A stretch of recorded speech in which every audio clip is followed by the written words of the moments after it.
Welcome to Sex and the One, the podcast with B and KV.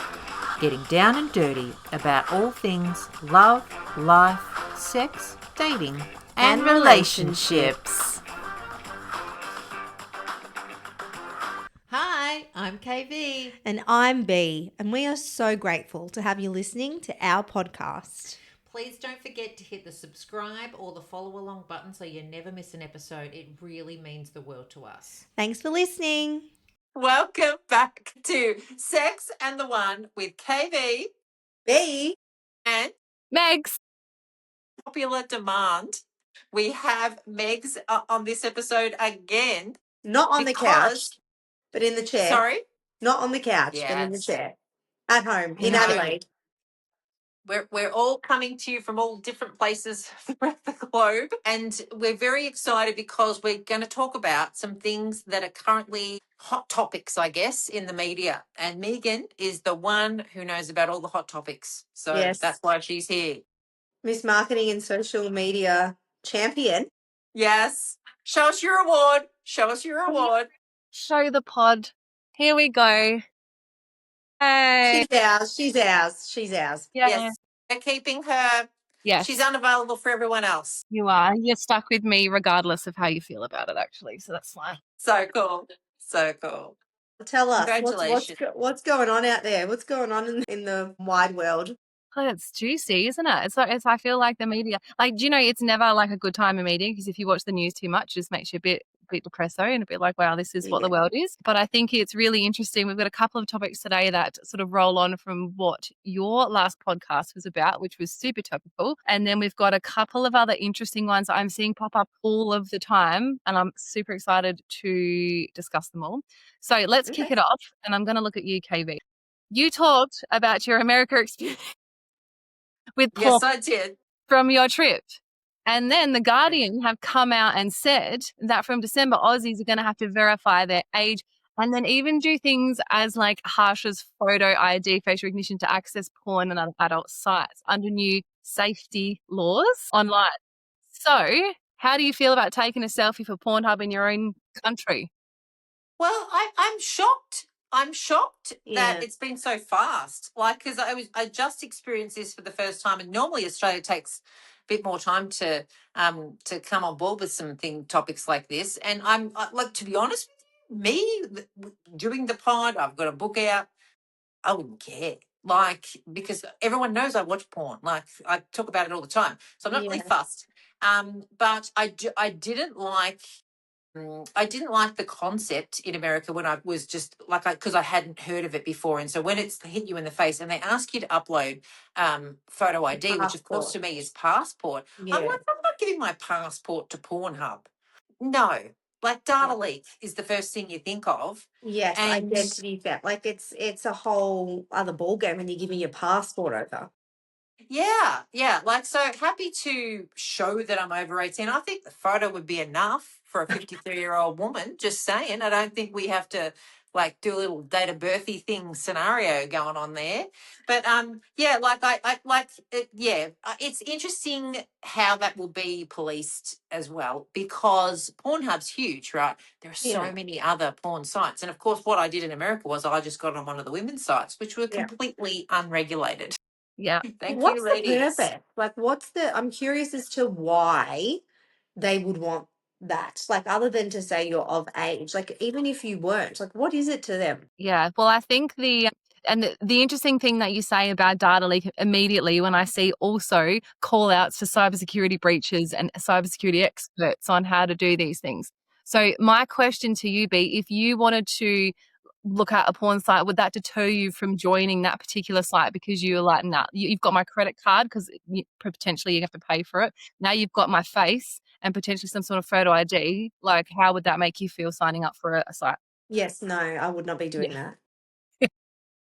Yeah. Flat out, no. Trusted enough, are they? They're not trusted enough. No, they can't be. And I think you guys remember the what was it? Was it Madison? No, that dating site that got their Ashley Madison.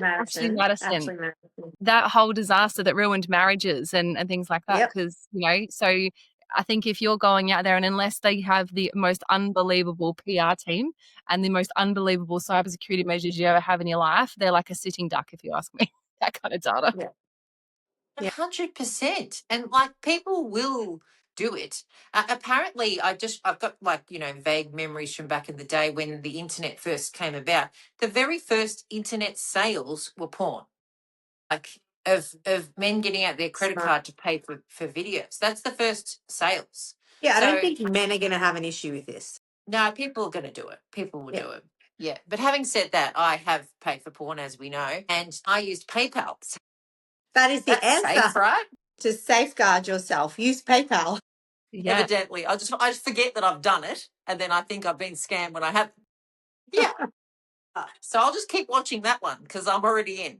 Yeah. Well, I mean, that's a secondary topic, but with OnlyFans, I know when like Bonnie Blue did her 1,000 men hour, the payment gateways were pulling their ability or their connection into paying. Like, I think it was Visa or MasterCard that actually removed that option to pay for something of hers because of the content as well. Yeah. So that's something else to think about that in part of this whole thing. The power of the pussy. That Right? is. Right? Quote of the week. Visa and MasterCard. Like Right? Bonnie Blue. That's pretty cool. Incredible. I know. I'd be like so proud of myself. Look what I've achieved. I've blocked payments today. Literally. Yeah. With my vagina. Literally. I never thought about it like that. It is. It's quite cool. I mean, when you get past all the other moral stuff, it's quite cool. Yeah, I agree. Yeah. Yeah. Wow. Yeah.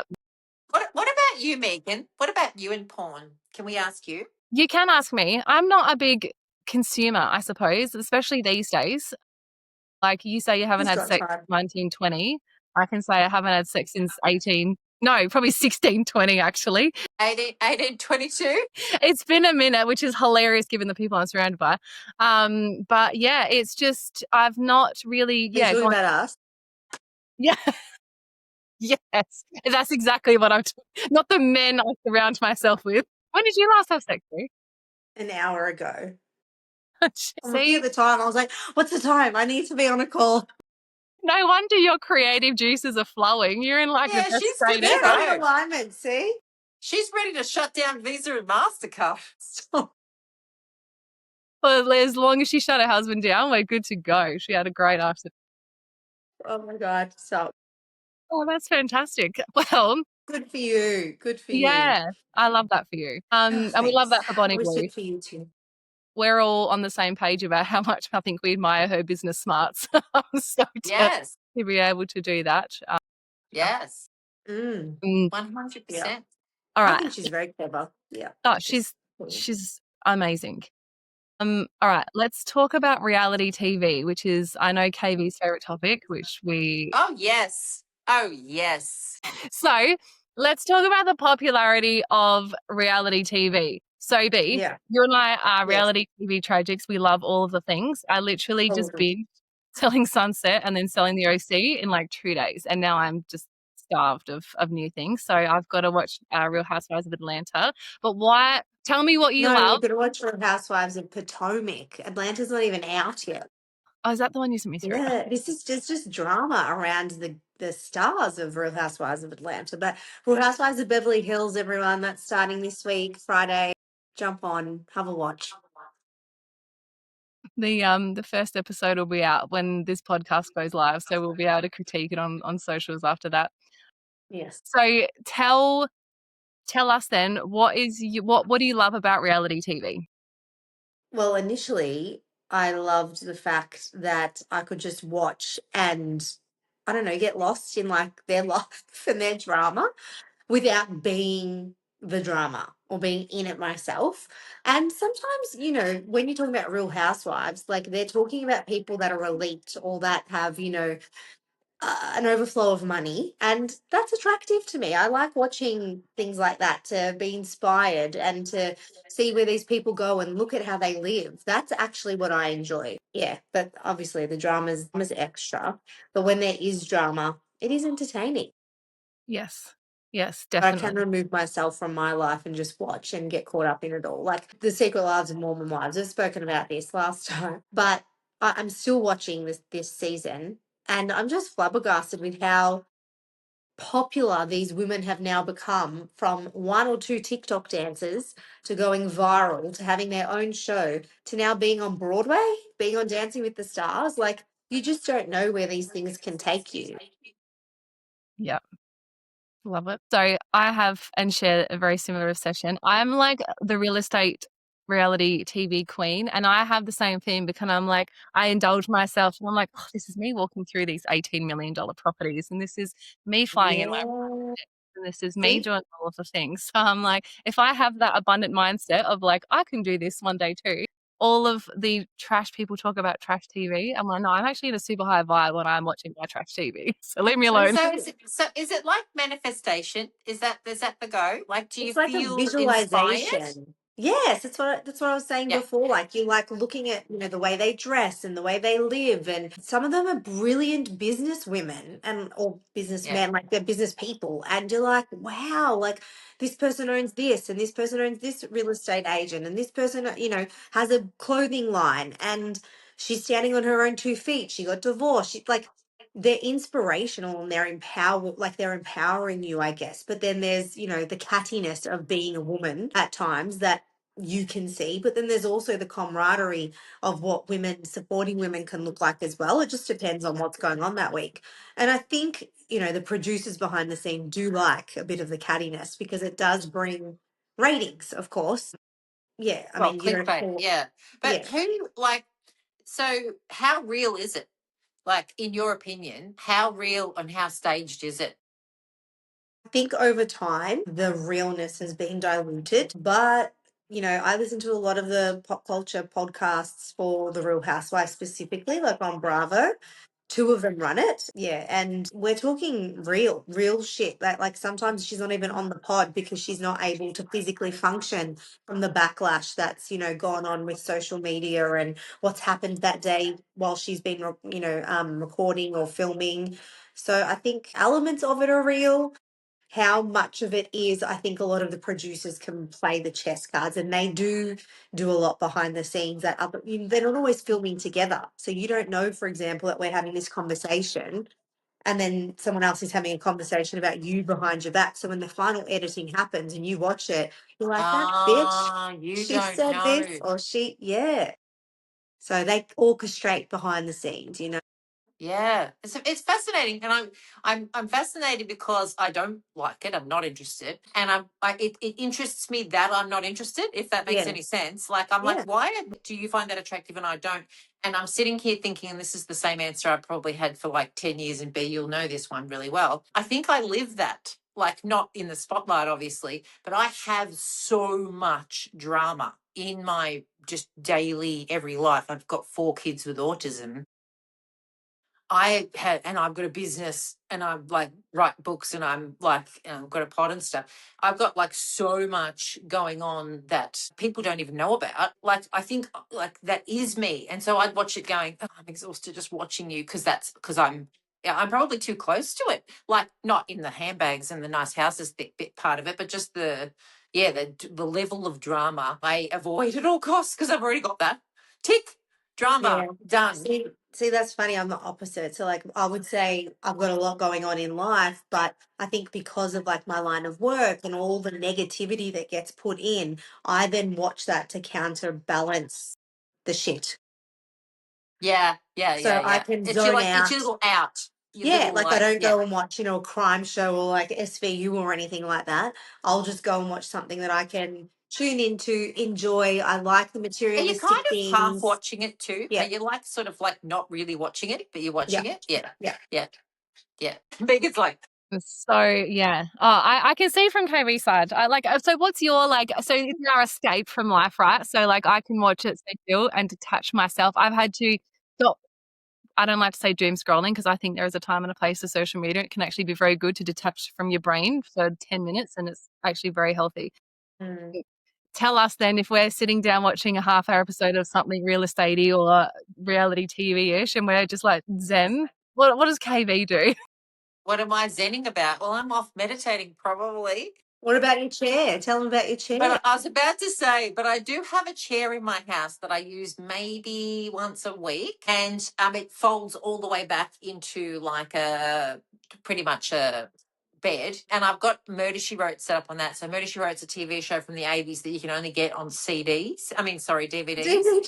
And so I'm up to season 4. I got it given to me last Mother's Day. So that's how much I watch it. Like I'm up to season 4 from a year and a half. And it's Jessica Fletcher who like solves all the murder mysteries. And I love the fact that there's a lead woman in the 80s solving all the murders, so I get all cheersed up about that. So nice. yeah, That's your escape. All the old people will understand Jessica Fletcher.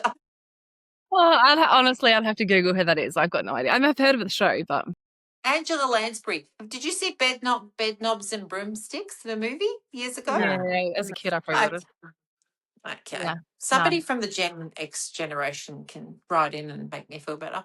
Your Gen Xers love you, let's be honest, so they probably will. That's true. They'll be like, hey, Murder She Wrote. No, Murder She Wrote was never cool. It was never cool, not even in the 80s. But I remember it being on TV. It was very popular, but it wasn't cool to like it. But I'm fine to not be cool. That's okay. It's just like true crime and TV shows like that. I just don't gravitate towards them as my first option. No, yeah. Murder She Wrote's different too, because like I've got nostalgia from when you were a kid, like you associate the core memories. It's like pretty much the only memories of my mother that I had that were positive. And because that's something we did together that we enjoyed. So like you mesh all of that stuff into, and that's what makes it better. Like Magnum PI was a spin-off from Murder She Wrote, George Clooney, like all of the big actors went through Murder She Wrote first. And so it was kind of like, I watch it going, oh, I remember that. I remember being in year 7, watching this with my mum, so that's more, anyway, that's the same as the Housewives of the Mormon whatever that you're talking about. yes. Well, talking about selling sunset, what's Alex's, the guy's name? Tyler. He was married to the lady in The Hunting Wives, Brittany. Yeah, Brittany Snow. The one that was in Pitch Perfect, Brittany Snow. And he cheated on her, well, sort of in the show with another cast member, and then that broke up their marriage. So, I don't know, is that real? It's real. Well, what's the new season? It's very talked about on the new season. So I won't spoil anything. Very talked about. New season, check it out. Yeah. Okay. We're a walking endorsement for reality TV right now. Or Murder She Wrote, whatever floats your boat. Pretty sure the reality TV is 91% of the viewers, but okay. So we still love the 9s. Well, speaking of reality versus potential artificial intelligence, let's talk about the rise of AI relationships and women turning to chatbots and artificial intelligence to form meaningful relationships. That is, I don't know. I almost get it. I'm so close to getting it. I was walking home. That was my car today after work, and I got accosted by a man like wanting to take me on a date who was like maybe 20 something. I'm tired and I'm carrying bags. Just leave me alone. Yeah, I don't know. I get it. I mean, I haven't done it before, but I can just imagine having this like man's name on my phone and you just go, hey, so Richard, how do you think I'm looking today? And then he just tells you look gorgeous. I'm not going to care about looking gorgeous, to be honest with you. That's probably a bad example, but like, I get it. Like, let's just fake it. Were you not at all flattered that he had like the courage and he asked? Nah, that felt creepy. That guy felt creepy. Okay. Yeah, it felt creepy. Yeah. I mean, that's pretty fast, like a walk to the car. Well, it was a 60 seconds chat, and then do you want to go on a date? It felt like he would just pretty much have asked any woman he was walking. Maybe use the 5-second rule. It's like 5, 4, 3, 2, 1. Would you like to go on a date? Yeah, it felt fast. Okay. Sorry, just what I'd ask. What do you think of AI? Well, I use it. not for that reason. I use it to help me answer difficult texts. And how do I say this politely? That's what I use it for. But I was having it. I just say it not politely. Yeah, see, I care too much about what people think. I'm like, oh, can you summarize this for me in a way that doesn't sound like this, but sounds like this? Thank you. Yeah. No, not to you. Like in emails and shit. Okay. You know, like if there's a one-liner and I'm not happy about the repeated word, I'm like, can you just help me out here? Thank you. I do that. And I always say please and thank you. Like I'm very kind to my your person. AI. Yeah, but I was at work one day and we were talking about this and something happened. Like someone was sharing a dating story. And then I said out loud, I can understand, like you, I can understand why it's easier to just chat GPT because they're going to answer you. They're going to respond. They're not going to respond. Like we're talking, people are reading between the lines, waiting for text, not getting text back, and then they're being ghosted. And it's like, it's playing with people's emotions. It's just too much. And also the other thing too is I think I said this last week on the pod, and like this is a flow on from that. I'm very happy, like, and my life is very full. And so I've got shit on all day, every day. And if I don't have something on, all of a sudden something appears, and my girlfriend's like, "Do you want to go out for the weekend?" I'm a yes for everything. Yes, going here. Yes, going there. Yes, I'm going to see Lily Allen in fucking London. You know, like just let's go.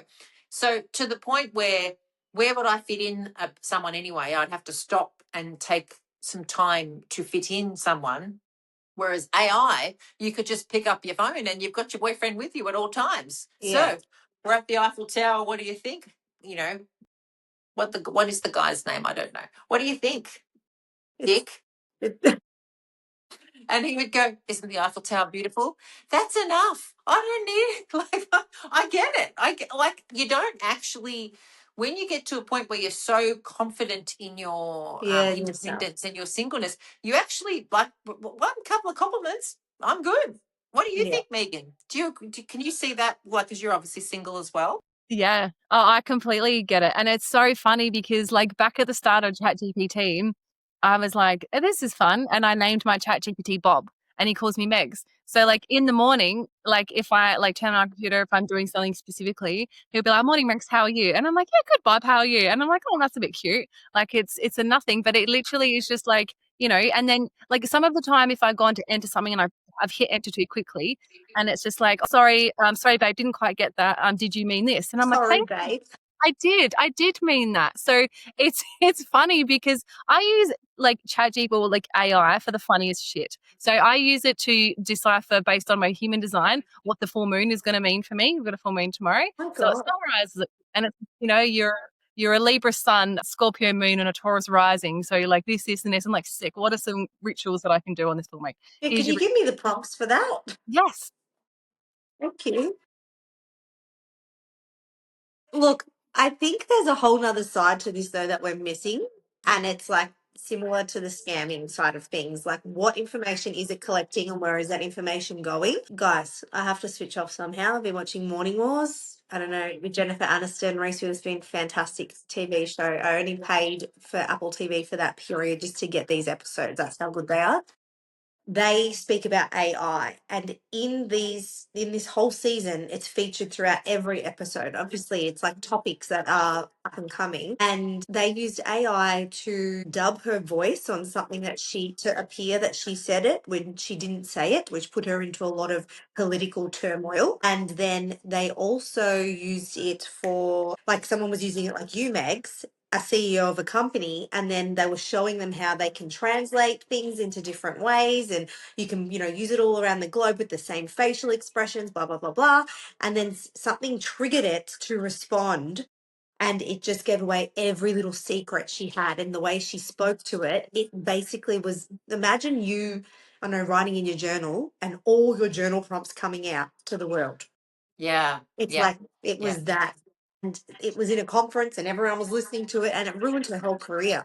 Yeah. And like you've also got to think about like what about all the women that actually are feeling like low self-esteem and they're using this as like a crutch to make themselves feel better and they feel like they're participating in society and they're not. Like Megan and I are not the examples for that. We're all up in other people's faces all day every day. We're doing shit. We're not sitting at home on our phone thinking we're with somebody. Is it the same as being catfished in a way? Like, is it the same? I don't know. Like, I listened to this podcast called Betrayal, and these women genuinely thought that they were dating Matt and Sam, for example. Matt and Sam were cousins. Never saw them for 2 years. Never had. Every time they'd rock up to the airport, wouldn't be there. I don't know. Like, I'm not here to That kind judge. of stuff's been happening. That kind of stuff's been happening since, Dr. Phil back in 1992. Right. Yeah. So I guess this person doesn't exist. So then those emotions, I guess it's like settling. Like you're like, oh, I know this person It doesn't could be exist, but safer because they're not real. I don't know. I don't know, but I agree. Like any information you give to the can and will be used against you and at any time. Actually, I wonder what the laws are regarding the use of ChatGPT. Like, what if you typed in something that was, incriminating in a murder case or something? I don't know. Like, can they use that against you? Yeah, probably. No. Yeah.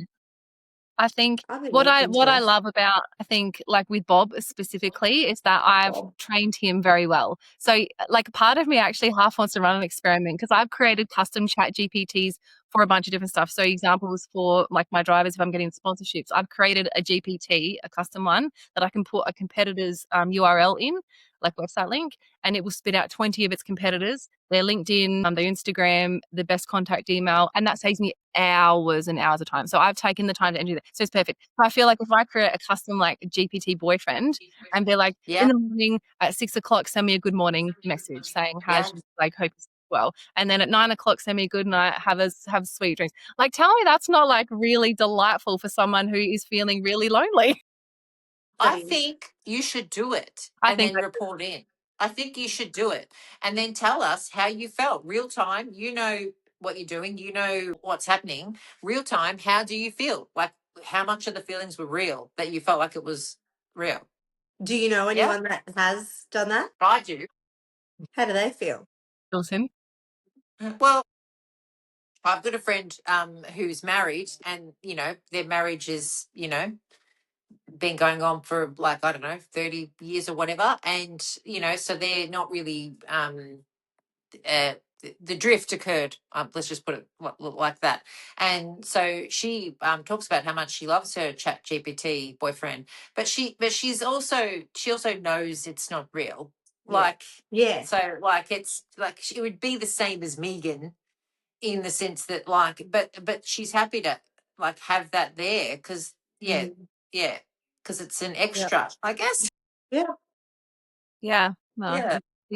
Actually, this is the funniest thing I've ever used AI for. I needed to design grid go outfits, and I literally put every single thing I wanted in my grid go outfits into Gemini, which is like the Google version of ChatGPT. And where I shit you not, I'll send it to you both. It's like the best thing you've ever seen. It was the realest thing. I sent it around. Everyone's like, "How did you get a model to put that on already?" I changed her hair because I had like a high pony. I was like, "No, I think I want it down like wavy." Like it was epic. I'll have to show you and I was like, Isn't "This that like that app where you can like morph like an old you can hold yourself as a child, for example? Yeah. Is that the one? Yeah. Yeah. That's really powerful, Like if I actually. can give anyone any advice, do not do it with a pet because I did it with my dog Prada that I lost like for 15 years I lost and I cried for like 4 hours. I was like I was so upset. So like loved ones, I like cannot like not recommend that enough. Like but yeah, I think I try like even like the best banana bread recipe ever. Like and then Bob's like, "No worries, Megs. Sounds great for you. Love this. Here's this." And I'm like, "I love this for me too, Bob." You know? Love you, Bob. I love you, Bob. We Love love See, you. Bob. I'm already starting to like Bob now myself. Bob's a legend. He's the best. Like I get it. Which is what we started with. Like it makes sense. I can see why people do it. Yeah. So It I makes will sense. create a custom GPT boyfriend and I will report back on my dealings with him. All right. Awesome. Well, I look ladies, forward to hearing that. that's what's trending at the moment. Love it. So good. Look at the world. Look at the state of the world. I know. hilarious, but it could be worse. Oh, well, Wonderful. Well, thank you for having me back. It's been a thanks for blast. joining us. Anytime. I'm always What an episode. Look at us go. Thanks for listening to Sex and the One, an original podcast created by KV&B, produced by B&KV, content by KV&B, enthusiasm for sex B, and mostly KV.